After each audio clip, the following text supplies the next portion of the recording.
सलग लागून आलेल्या सुट्ट्या आणि नाताळ या निमित्तानं पर्यटक कोकणामध्ये मोठ्या संख्येनं दाखल झालेले आहेत। क्रिसमस देखील किनारपट्टीवरती साजरा पर्यटकांना करायचा आहे। आपण या दृश्यांमधून पाहू शकताय ही जी किनारपट्टी आहे ही रत्नागिरी जिल्ह्यामधील दापोली तालुक्यामधील ही किनारपट्टी आपण पाहू शकतोय आणि या ठिकाणी असणारी गर्दी आहे हे आपण पाहू शकतोय।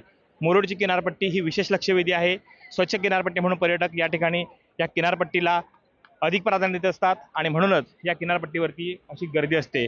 आपण पाहू शकता कशा पद्धतीने पर्यटकांचा एन्जॉय हा सुरू झालेला आहे। उद्या जो नाताळ आहे या नाताळाचा जो एन्जॉय जो आहे हा आतापासून सुरू झालेला आहे।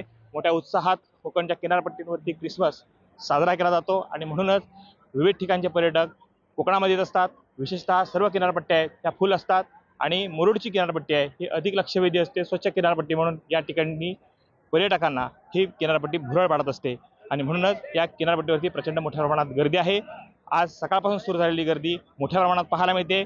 उद्या देखील ही गर्दी कायम राहणार आहे आणि पुढे 31 पर्यंत म्हणजे 31 डिसेंबरपर्यंत ही गर्दी अशीच किनारपट्टीवरती फुल स्वरूपात पाहायला मिळणार आहे। सध्या तरी कोकणच्या सर्व किनारपट्ट्या फुल झालेल्या आहेत। पर्यटकांनी गजबजलेली ही देखील किनारपट्टी आता फुल झाली। कृष्णकांत साळगावकर, TV9 मराठी, मुरुड, दापोली, रत्नागिरी।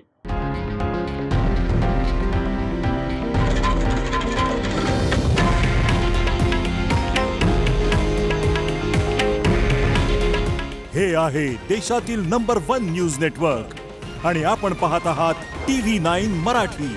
काळजी तुमची, हित महाराष्ट्राचं।